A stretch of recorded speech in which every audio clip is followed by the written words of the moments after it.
Rotator CUF. Les meilleures options de traitement. La coiffe des rotateurs est une déchirure d'une ou plusieurs des tendons des 4 coiffes des rotateurs de l'épaule. Une coiffe des rotateurs blessure peut inclure tout type d'irritation ou de l'utilisation excessive de ces muscles ou des tendons, et est parmi les conditions les plus courantes qui touchent l'épaule. Les tendons de la coiffe des rotateurs, pas les muscles, sont le plus souvent impliqués, et des 4, le supraspinatus est le plus fréquemment touché, qui passe en dessous de l'acromion. Une telle déchirure se produit habituellement à son point d'insertion sur la tête humérale à la grande tubérosité. Le brassard est responsable de la stabilisation de l'articulation gléno-humérale, enlèvement, à l'extérieur de rotation, et la rotation interne de l'humérus. Lorsque l'épaule trauma se produit, ses fonctions peuvent être compromises. Parce que les individus sont très dépendants de l'épaule pour de nombreuses activités, l'utilisation excessive des muscles peut conduire à des larmes. La grande majorité ne se reproduisent dans le tendon su-épineux. Beaucoup de la coiffe des rotateurs sont asymptomatiques. Ils sont connus pour augmenter la fréquence avec l'âge et la cause la plus fréquente est la dégénérescence liée à l'âge et, moins fréquemment, des blessures ou des traumatismes sportifs. Les 2 larmes partielles et complètes épaisseurs ont été trouvées sur le post-mortem et des études IRM chez ceux sans antécédents de douleur ou de symptômes épaule. Cependant, la présentation la plus commune est la douleur ou de l'inconfort épaule. Cela peut se produire avec l'activité, en particulier l'activité de l'épaule au-dessus de la position horizontale, mais peut également être présent au repos au lit. Le mouvement de la douleur restreinte au-dessus de la position horizontale peut être présent, ainsi que la faiblesse de flexion de l'épaule et l'enlèvement. Certains facteurs de risque de subir une déchirure de la coiffe des rotateurs ne peuvent être modifiés, l'âge, indice de masse corporelle, et la hauteur. Levage récurrent et les mouvements aériens sont à risque de la coiffe des rotateurs. Les gens qui ont des emplois qui impliquent des travaux en hauteur, tels que les charpentiers, les peintres, les dépositaires et les serveurs sont à risque de subir aussi une déchirure de la coiffe des rotateurs. Les gens qui pratiquent des sports qui impliquent des mouvements aériens, comme la natation, le volley-ball, le baseball, le tennis et les quarts de football américain, sont à un plus grand risque de subir une déchirure de la coiffe des rotateurs. Les 2 causes principales sont des blessures, aiguës, et la dégénérescence, chronique et cumulative, et les mécanismes impliqués peuvent être soit extrinsèques ou intrinsèques ou, probablement le plus souvent, une combinaison des 2. L'épaule est un mécanisme complexe impliquant les os, les ligaments, les articulations, les muscles et les tendons. Classification. IRM de l'épaule normale de signal intratendineuse. IRM de la coiffe des rotateurs de pleine épaisseur. Les larmes du tendon de la coiffe des rotateurs sont décrits comme épaisseur partielle ou totale, et pleine épaisseur avec un détachement complet des tendons de l'os. Larmes d'épaisseur partielle apparaissent souvent comme l'effilochage d'un tendon intact. Larmes de pleine épaisseur sont à travers et trougues. Ces larmes peuvent être petites ponctuelles, plus grandes boutonnières, ou impliquent la majorité du tendon où il reste encore sensiblement fixé à la tête humérale et maintient ainsi la fonction. Larmes de pleine épaisseur peuvent également impliquer le détachement complet du tendon, à partir de la tête humérale et peut entraîner des mouvements de l'épaule avec faculté affaiblie de manière significative et la fonction. Douleur à l'épaule est variable et peut ne pas être proportionnelle à la taille de la déchirure. Considération chirurgicale. Neil promue le concept de 3 étapes de la coiffe des rotateurs. Étape I, selon Neil, est survenue chez des personnes de moins de 25 ans et impliquait l'œdème et l'hémorragie du tendon et de la bourse.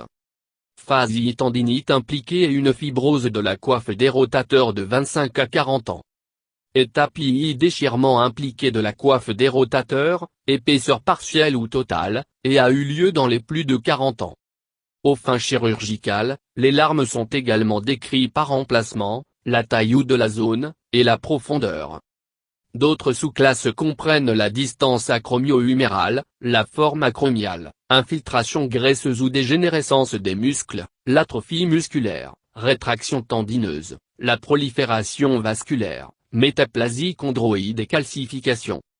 Encore une fois, dans la planification chirurgicale, la dégénérescence de l'amincissement et la désorientation des fibres de collagène, la dégénérescence myxoïde, et la dégénérescence hyaline liée à l'âge sont considérées.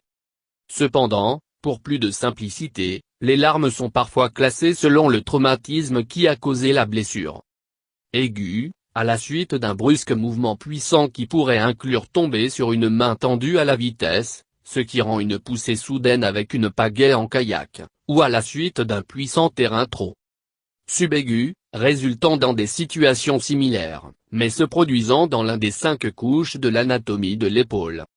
Chronique, le développement dans le temps, et le plus souvent se produire au niveau ou près du tendon, en raison du tendon frottement contre l'os sous-jacent, et le plus souvent associé à un syndrome d'accrochage. Diagnostic. Une déchirure complète du supraspinatus résultant en une hausse de déplacement de la tête de l'humérus. Le diagnostic repose sur l'évaluation physique et de l'histoire, y compris la description des activités antérieures et des symptômes aigus ou chroniques. Une systématique, l'examen physique de l'épaule comprend l'inspection, la palpation, l'amplitude des mouvements, des tests de provocation pour reproduire les symptômes, l'examen neurologique, et les tests de résistance. L'épaule devra également être examinée de tendresse et de déformation. Puisque la douleur résultant de la nuque est souvent appelée à l'épaule, l'examen devrait inclure une évaluation de la colonne cervicale à la recherche de preuves suggestives d'un nerf pincé, l'arthrose ou la polyarthrite rhumatoïde. Les modalités diagnostiques, en fonction des circonstances, notamment au rayon X, IRM, arthro-IRM, double contraste arthroscanné, et l'échographie. Bien que M. arthroscanné est actuellement considéré comme l'étalon or, l'échographie peut être plus rentable. Habituellement, une larme sera détectée par rayon X, bien qu'éperon osseux, ce qui peut porter atteinte sur les tendons de la coiffe des rotateurs, peuvent être visibles. Ces éperons suggèrent une maladie chronique grave, la coiffe des rotateurs. Double contraste arthro consiste à injecter le produit de contraste dans l'articulation de l'épaule pour détecter les fuites de la coiffe des rotateurs blessés. Et sa valeur est influencée par l'expérience de l'opérateur. L'outil de diagnostic le plus commun est l'imagerie par résonance magnétique, IRM, qui peut parfois indiquer la taille de la rupture, ainsi que sa position dans le tendon. En outre, l'IRM permet la détection ou l'exclusion des complets coiffe des rotateurs avec une précision raisonnable et est également adapté pour diagnostiquer d'autres pathologies de l'articulation de l'épaule. L'utilisation logique des tests de diagnostic est un élément important de la pratique clinique efficace. Les rayons X ne peuvent pas révéler directement des larmes de la coiffe des rotateurs, un tissu mou, et par conséquent, les rayons X normaux ne peuvent pas exclure un brassard endommagé. Toutefois, des preuves indirectes de la pathologie peut être vue dans les cas où un ou plusieurs des tendons ont subi une calcification dégénérative, calcifiée tendinite. En outre, de grosses larmes de la coiffe des rotateurs peuvent permettre à la tête humérale de migrer vers le haut, tête humérale haute équitation, qui peut être visible sur X-ray. Un contact prolongé entre une tête humérale haute circonscription et l'acromion au-dessus peut conduire à des rayons X. Conclusion de l'usure de la tête humérale et acromion et l'arthrite dégénérative secondaire de l'articulation scapulo-humérale, le joint à rotule de l'épaule, appelé brassard arthropathie, peut suivre. Conclusion secondaire X serait d'éperon osseux à l'articulation acromio-claviculaire adjacent peut montrer un éperon osseux de plus en plus à partir du bord externe de la clavicule vers le bas vers la coiffe des rotateurs. Spur peut également être vu sur la face inférieure de l'acromion, une fois pensé pour provoquer l'effilochage direct de la coiffe des rotateurs de friction de contact, un concept actuellement considéré comme controversé. Le jugement clinique, plutôt que sur le recours à l'IRM ou toute autre modalité, est fortement conseillé pour déterminer la cause de la douleur à l'épaule, ou la planification de son traitement, puisque la coiffe des rotateurs sont également présents dans certains sans douleur ou des symptômes. Le rôle des rayons X, l'IRM et l'échographie, est adjuvante à l'évaluation clinique et sert à confirmer un diagnostic provisoire fait par une histoire et un examen physique.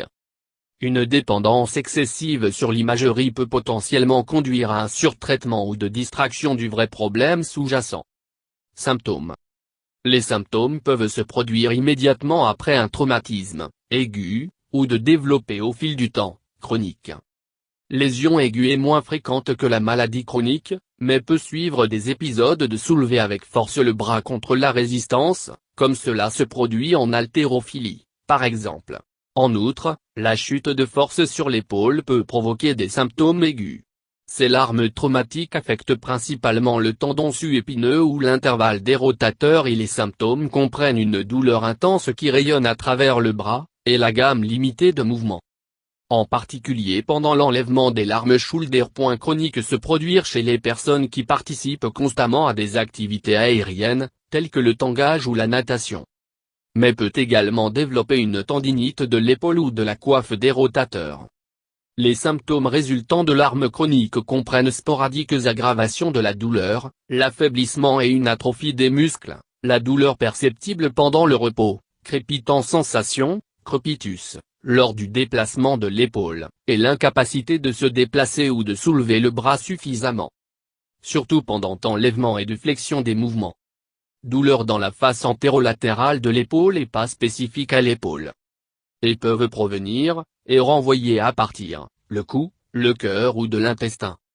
L'historique du patient sera souvent à la douleur ou douleur sur l'aspect avant et externe de l'épaule, la douleur aggravée en se penchant sur le coude et poussant vers le haut sur l'épaule, comme se penchant sur la coudoir d'un fauteuil inclinable. L'intolérance de l'activité aérienne, la douleur la nuit en position directement sur l'épaule touchée, la douleur en atteignant l'avant, par exemple incapable de soulever un gallon de lait du réfrigérateur. Faiblesse peut être rapportée, mais elle est souvent masquée par la douleur et se trouve généralement que par examen. Avec plus de douleur, l'épaule est favorisée et progressivement une perte de mouvement et de la faiblesse peut se développer. Qui, en raison de la douleur et le gardiennage, sont souvent non reconnus par le patient et seulement attirer l'attention lors de l'examen. Problèmes d'épaule primaires peuvent causer de la douleur dans le muscle deltoïde intensifié par l'enlèvement contre la résistance, le signe d'impact. Cela signifie la douleur résultant de la coiffe des rotateurs, mais ne peut pas distinguer entre l'inflammation, la souche, ou une déchirure. Les patients peuvent signaler qu'ils sont incapables d'atteindre l'eau, de se brosser les cheveux ou pour soulever un aliment peut partir d'une étagère au-dessus. Signe. Il a été suggéré qu'aucun test d'examen physique unique distingue de manière fiable entre les larmes bursites, d'épaisseur partielle et pleine épaisseur. Au contraire, une combinaison de tests semble fournir un diagnostic plus précis. Pour empiètement, ces essais comprennent le signe d'impact au quinquennedie dans lequel l'examinateur tourne médial le bras fléchi du patient, forçant le tendon su-épineux contre le ligament coraco et ainsi la douleur produire si le test est positif. Un signe positif douloureux à l'arc, et la faiblesse en rotation externe avec le bras sur le côté. Pour le diagnostic de déchirure de pleine épaisseur de la coiffe, la meilleure combinaison semble inclure une fois de plus l'arc douloureux et de faiblesse en rotation externe, et en plus, le signe du bras de chute. Ce test est également connu comme le test de Codman. Le bras élevé sur le côté de 90 degrés par l'examinateur. Le patient tente alors de chercher à abaisser le bras en arrière au point mort, paume vers le bas. Si le bras tombe soudainement ou douleur est ressentie, le test est considéré comme positif. IRM.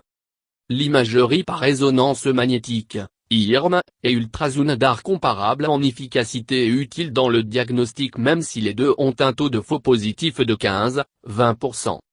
L'IRM peut détecter de manière fiable la plupart des larmes d'épaisseur totale, bien que de très petites déchirures ponctuelles peuvent être manquées.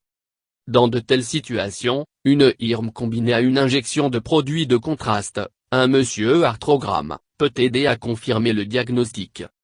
Il faut comprendre qu'une IRM normale ne peut pas exclure totalement une petite déchirure, faux négatif, tandis que les larmes d'épaisseur partielle ne sont pas aussi détectées de manière fiable. Tandis que l'IRM est sensible à l'identification du tendon dégénérescence, tendinopathie, il ne peut distinguer de façon fiable entre un tendon et une dégénérescence du tendon partiellement déchiré. Encore une fois, arthro par résonance magnétique peut améliorer la différenciation. Une sensibilité globale de 91% 9% de taux de faux négatif, a été rapportée indiquant qu'arthro par résonance magnétique est fiable dans la détection de l'épaisseur partielle coiffe des rotateurs. Cependant, son utilisation de routine n'est pas conseillée, car elle implique l'entrée de l'articulation avec une aiguille avec un risque potentiel d'infection. Par conséquent, le test est réservé au cas où le diagnostic reste incertain. Ultrason. Échographie musculo-squelettique a été préconisée par des praticiens expérimentés, en évitant le rayonnement de rayons X et la charge de l'IRM tout en démontrant une précision comparable à l'IRM pour identifier et mesurer la taille de la pleine épaisseur et d'épaisseur partielle coiffe des rotateurs. Cette modalité peut également révéler la présence d'autres conditions qui peuvent imiter la coiffe des rotateurs à l'examen clinique, y compris tendinosis, calcifiée tendinite, bursite deltoïdienne subacromiale, trochité fracture et capsulite rétractile. Cependant, l'IRM fournit plus d'informations sur les structures adjacentes à l'épaule, comme la capsule, les muscles du bourrelet glénoïdien et de l'os et ces facteurs doivent être pris en compte dans chaque cas lors de la sélection de l'étude appropriée. En office test. Dans le cadre de la prise de décision clinique, une procédure simple, peu invasive en exercice peut être effectuée, le test d'impact de la coiffe. Une petite quantité d'un anesthésique local et un corticoïde injectable sont injectés dans l'espace sous-acromial pour bloquer la douleur et de fournir des secours anti-inflammatoires. Si la douleur disparaît et la fonction de l'épaule reste bonne, aucun autre essai est poursuivi. Le test permet de confirmer que la douleur provient de l'épaule plutôt que principalement visée du cou, le cœur, ou de l'intestin. Si la douleur est soulagée, le test est considéré comme positif pour la coiffe empiètement, dont la tendinite et la bursite sont les principales causes. Cependant, les larmes partielles de la coiffe manchette peut également démontrer un bon soulagement de la douleur, de sorte qu'une réponse positive ne peut pas exclure une déchirure de la coiffe partielle brassard. Cependant, avec démonstration de bonne fonction, sans douleur, le traitement ne changera pas, de sorte que le test est utile pour aider à éviter surtestage ou une intervention chirurgicale inutile. La prévention. À long terme, surutilisation abus de l'articulation de l'épaule est généralement pensée pour limiter l'amplitude du mouvement et de la productivité en raison de l'usure quotidienne des muscles, et de nombreux sites web publics offrent des conseils préventifs. Les recommandations incluent habituellement des exercices réguliers de l'épaule pour maintenir la force et la flexibilité, en utilisant la forme appropriée pour soulever ou déplacer des poids lourds. Reposer l'épaule quand éprouver de la douleur. Application de compresses froides et coussins chauffants à une épaule douloureuse inflammation. Programme de renforcement pour inclure le dos et les muscles des épaules de ceinture ainsi que la poitrine, l'épaule et le bras. Période de repos suffisante dans les professions qui exigent de levage répétitif et atteindre. Taille. Selon une étude qui a mesuré la longueur du tendon contre la taille de la coiffe des rotateurs blessés, les chercheurs ont appris que rotateur tendon de la coiffe diminue en longueur, la moyenne gravité de la coiffe est proportionnellement diminuée, ainsi. Cela montre que les grandes personnes sont plus susceptibles de souffrir d'une grave déchirure de la coiffe des rotateurs si elles ne serraient les muscles de l'épaule autour de l'articulation. Position.